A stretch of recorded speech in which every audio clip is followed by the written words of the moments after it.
Well, Maharashtra Deputy Chief Minister Eknath Shinde visited Diksha Bhumi in Nagpur, paying tribute to Dr. B.R. Ambedkar. He also expressed that visiting this sacred site along with Chaitanya Bhumi provides inspiration and energy for public service, and Shinde highlighted the government's efforts to honor Baba Sahib's legacy, including developing world-class memorials and establishment Constitution Bhavans in every taluka.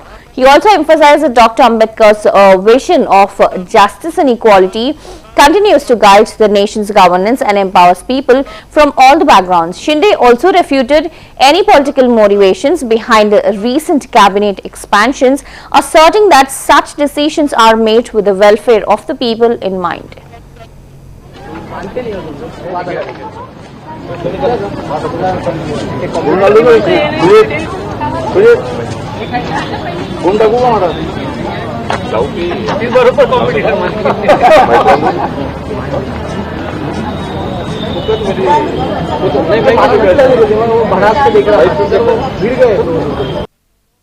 Karnataka मारा पीछे mic नहीं मारना mic.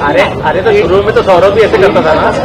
हाँ बात तो भूल गए, सौरभ भी शुरू में ऐसे करता था। सौरभ ने तो मानिकराव ठाकरे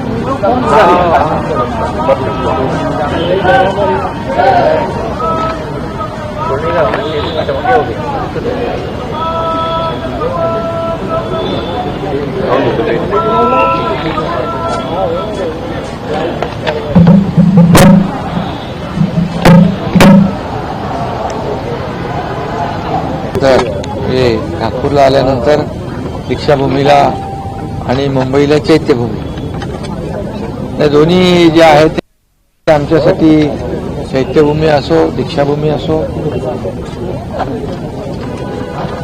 एक श्रद्धा आणि आदर्शाची भूमी आहे,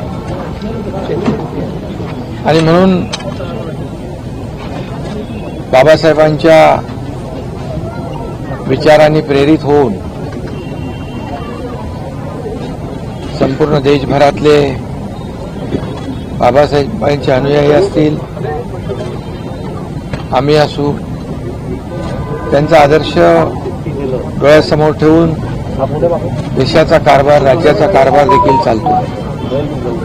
आणि म्हणून या ठिकाणी आल्यानंतर एक वेगळी अनुभूती मिळते, मनाला समाधान मिळतं, प्रेरणा आणि ऊर्जा मिळते, आणि आपण जनसेवा आणि लोकसेवेचा जो वसा घेतलेला आहे त्याच्यामध्ये आणखी बळ मिळतं.